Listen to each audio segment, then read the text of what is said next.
안녕하세요. 보뚜루 매종의 김희정입니다. 요즘 인테리어를 예전에 했던 분들한테 연락이 가끔 와요. 집을 내놨는데 생각보다 빨리 잘 팔렸다고, 인테리어가 예쁜 덕분인 것 같다라면서 다음 집 인테리어를 부탁드린다는 얘기를 많이 주시더라고요. 사진을 다시 봐도 요즘 트렌드에 크게 벗어나지 않았다는 생각이 드니까 매수자분의 입장에서 새로 인테리어를 하지 않아도 된다는 부담이 좀 덜한 그런 케이스가 아니었을까 싶습니다. 하지만 인테리어를 한다고 해서 항상 모든 집이 다 잘 팔린다고 볼 수는 없어요. 제가 지난번에는 가성비 좋은 인테리어의 포인트에 대해서 얘기를 해드렸는데, 오늘은 잘 팔리는 집의 인테리어 포인트에 대해서 몇 가지 팁을 알려드리도록 하겠습니다.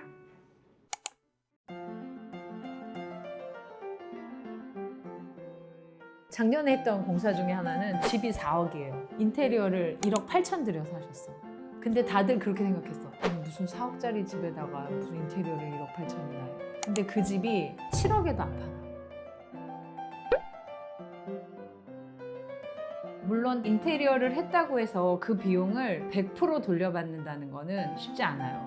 예를 들어 A라는 사람은 5천만 원을 들여서 인테리어를 했어요. 그리고 B는 8천만 원을 들여서 인테리어를 했어요. 근데 5천만 원 들인 사람은 하나도 못 돌려받거나 더 싸게 팔아야 하는 상황일 수 있지만, 8천만 원을 들였던 B는 4천만 원 정도는 돌려받을 수도 있어요.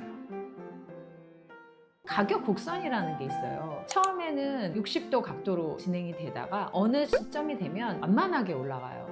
완만하게 올라가는 그 지점에서 1,000만 원, 2천만 원이 차이를 눈에 보이게 만들어주는 구간이거든요.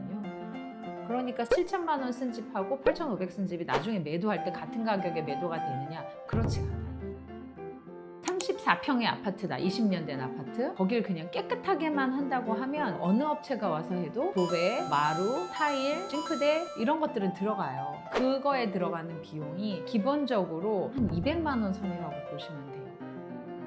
거기에서 요즘 트렌드에 맞춰서 가려면 걸레바지가 없고 무문선에, 무몰딩에 이런 게 좀 들어가고, 싱크대 상판을 엔지니어드 스톤 또는 세라믹, 그리고 욕실에 600각이나 600에 1200 타일을 쓴다고 하면 그럼 평당 한 250만 원 이상은 생각을 하셔야지 그런 디자인이 구현이 되거든요. 그 구간에서는 한 4천만 원 이상 가치가 인정이 돼서 그 가격에 매도가 가능하다는 거죠. 투자 비용을 생각하면은 너무 금액이 큰데요 하지만, 나중에 매도 시점에서 보면은 이걸 하길 잘했다. 특히 요즘같이 시장이 막 움직이고 있을 때는 비싸게 파는 것도 중요한데, 돈이 필요할 때 빨리 파는 것도 진짜 중요하거든요. 그래서 집을 돈이 필요할 때 잘 팔고 빨리 팔 수 있는 디자인 포인트를 오늘 제가 말씀드리겠습니다.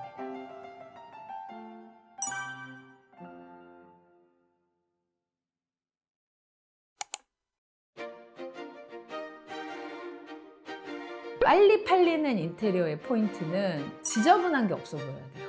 다들 하시는 말씀 중에 하나가 뭐냐면, 집 밖에 나와 있는 거 하나도 없게 해주세요. 수납장 많이 만들어주세요. 이거거든요. 수납장이 왜 필요하냐? 정리정돈을 하기가 너무 좋거든요. 현관은 현관대로, 주방은 주방대로, 욕실도 욕실대로.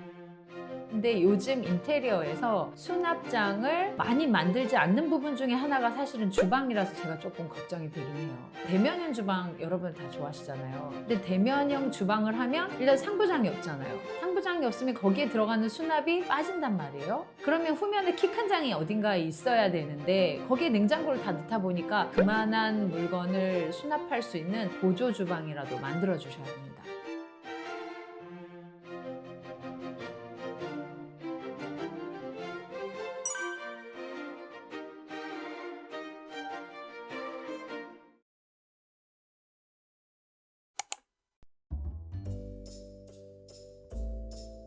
두 번째 포인트는 무조건 넓어 보여야 한다. 현관도 넓어 보이고, 복도도 넓어 보이고, 주방도 넓어 보이게. 제가 조금 전에 수납을 많이 확보하라 그랬죠. 그리고 두 번째는 넓어 보이라고 했잖아요. 아니, 수납을 많이 확보하려면 장을 많이 만들으라는 거고, 넓어 보이라고 그러면 뭘 없애야 되는데, 이게 도대체 가능하단 말인가? 이거 가능합니다. 레이아웃을 어떻게 만들 것이냐라는 게 중요한 포인트입니다. 보통 이제 20년 된 아파트들의 현관은 넓어 보이려면 거울을 한 면 전체를 절개선 없이 넣어주는 게 넓어 보이면서 수납을 확보하는 방법이고, 그리고 또 한 가지는 같은 수납장이라고 하더라도 문을 좀 크게 만들어주세요. 예를 들어 신발장 폭이 35cm다 이렇게 되면 굉장히 좁아 보여요. 그렇게 해서 칸을 많이 나누는 것보다는 개수가 줄더라도 한 500에서 550 정도 크기가 되는 문으로 그렇게 만들어주면 공간이 훨씬 넓어 보일 수 있어요. 또 하나는 뭐냐면, 제가 많이 하는 말 중에 벽체가 튀어나와서 평탄화시켰어요 라는 말을 많이 쓸 거예요. 그게 바로 면 정리예요. 면을 정리를 해주면 벽체가 훨씬 넓어 보이고 길어 보여요. 그리고 천정에 있는 우물천정 부분도 마찬가지예요.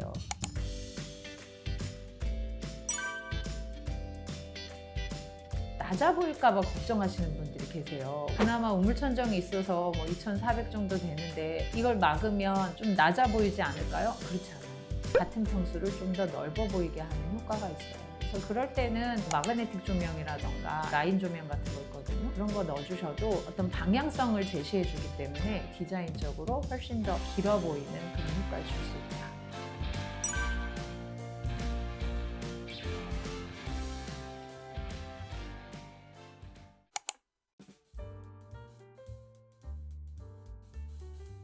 그 다음 세 번째는 트렌드에 맞는 디자인. 그럼 과연 트렌드란 무엇인가? 요즘 사람들이 가장 많이 하고 있는 그런 인테리어가 사실 트렌드에 맞는 인테리어긴 해요. 근데 가끔 천정 몰딩 있어도 되지 않나요? 그리고 걸레바지가 80mm나 100mm 이런 거 되어 있는데 필름만 할게요 이렇게 하는 인테리어, 물론 가성비 인테리어에서 제가 얘기는 했죠. 필름만 바르셔도 된다고. 근데 그건 정말 가성비 인테리어인 거고, 내가 팔 때를 생각하면 그거는 비용으로 다시 환원되기는 어려운 인테리어이긴 합니다. 우리 옛날에 올드 하면은 연체리 몰딩 생각하거든요. 근데 이제 아마 젊은 친구들한테 올드 하다고 하면 60mm짜리 문선을 생각할 거예요. 화이트 인테리어도 그런 부분이에요. 지금은 하얗게만 하는 거 싫어해요, 다들. 바닥에는 좀 정갈한 느낌이었으면 좋겠어서 타일마루 요즘 많이 쓰시고 계시고, 타일마루가 들어가다 보니까 집이 너무 차갑게 느껴지는 거죠. 따뜻한 느낌이 있었으면 좋겠고, 우드를 어디에 녹일 것인가 고민을 하다가 방문이라던가 싱크대 하부장, 상부장의 포인트 이런 느낌으로 이제 방향을 잡아서 가는 거죠. 아마 당분간은 주방 쪽 인테리어가 집의 메인이 될 겁니다. 주방도 넓어 보여야 된다. 넓어 보이기 위해선 대면형 주방을 하는 게 좋다. 그리고 보조 주방을 만들거나 키 큰 장에 수납이 많이 들어갈 수 있게끔 해야 된다. 근데 이게 구조적으로 아파트가 폭이 좁아서 구현을 할 수 없다. 그러면 벽체라도 키 큰 장이 둘러싸인 것처럼 주방을 커 보이게끔 하는 디자인. 그게 중요한 포인트입니다. 그리고 시스템 에어컨도 중요한 포인트예요.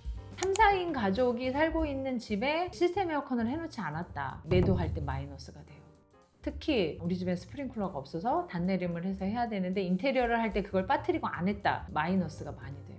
예전에 그런 일이 있었어. 시스템 에어컨이 지금은 되게 보편화됐는데 그때는 시스템 에어컨이 이제 막 시작되는 단계였어요. 그래서 그때 당시 시스템 에어컨 공사가 단내림 공사를 안 하면 30평대 기준으로 하면은 한 600? 근데 이 집을 시스템 에어컨이 되어 있는데 팔면 2천만 원을 더 받는 거예요. 왜냐면 그 후에는 가격도 오르고 이걸 하려면 또 공사가 들어가야 되고, 그리고 전세를 놓는데도 빨리 나가. 특히 월세를 놓잖아. 한 달에 10만 원에서 20만 원 더 받아. 그래서 그런 부분에 대한 인테리어를 고민을 하셔서 초창기에는 비용이 들더라도 나중에 매도할 때 빨리 팔리고 잘 팔리고 더 받고 그럴 수 있는 디자인 중에 하나입니다.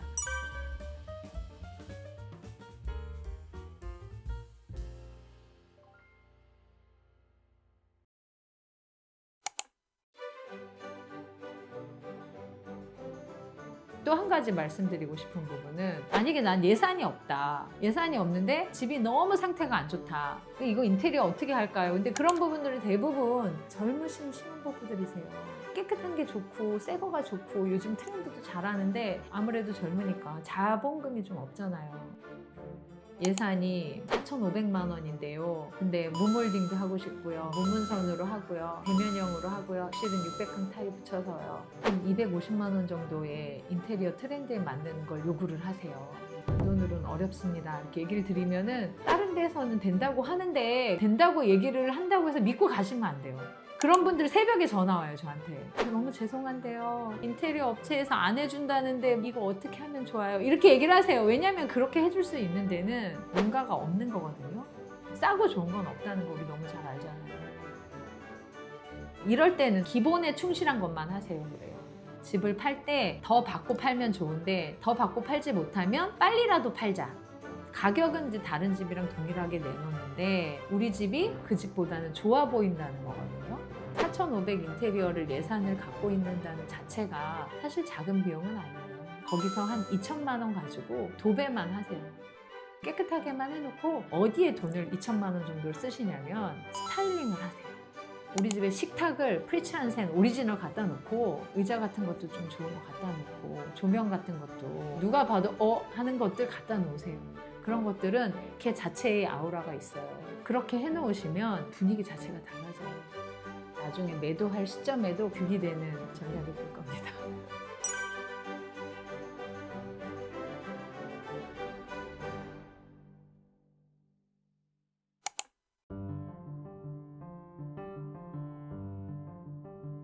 인테리어 비용을 아낄 수 있는 집은 나중에 팔 때 돌려받을 수 있느냐 이거잖아요. 도배나 하고 뭐 등 갈고 이렇게 하실 거라고 하면 샷이 깨끗한 거로 되어 있고 시스템 에어컨 있는 집을 고르시는 게 빠르고, 그게 아니라 내가 인테리어를 하면서 살 건데 같은 인테리어를 했을 때 잘 팔릴 수 있는 집을 찾는다고 하면 관리 사무실에 가서 건축 도면을 먼저 보는 거예요. 뭘 봐야 되냐면 수납장이 많이 들어갈 수 있는 집인지, 라인이 정리돼서 넓게 보일 수 있는 집인지, 여기를 넓히면 이렇게 되네, 여기가 철거가 되는 부분이구나, 이런 것들을 확인할 수가 있어요.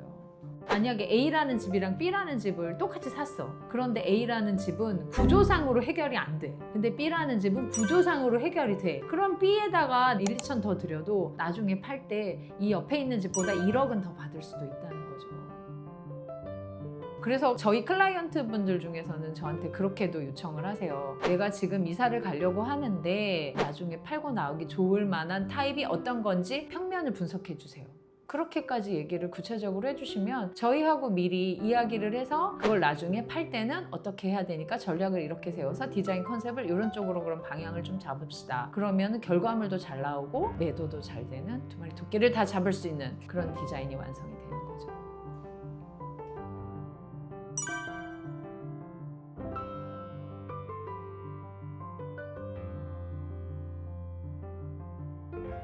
인테리어라는 게 나한테 미치는 영향이라는 게 또 크고 그만큼 비용으로서도 가치가 있다. 네, 어떻게 구현을 하고 돈을 어떻게 쓰는 게 나한테 나중에 유리할지 오늘 보내드린 영상들 참고하시면 도움이 많이 될 거라고 생각합니다. 오늘 영상이 좋았다면 구독과 좋아요 눌러주시고, 아까 제가 잠깐 그런 이야기도 했었잖아요. 건축 도면을 먼저 보시는 게 도움이 된다. 만약에 저희가 분석을 해줬으면 좋겠다 생각하시는 아파트 있으시면 댓글을 통해서 남겨주시면 그 평면을 분석해 드리도록 하겠습니다. 다음에도 유용한 인테리어 정보로 찾아오겠습니다. 감사합니다.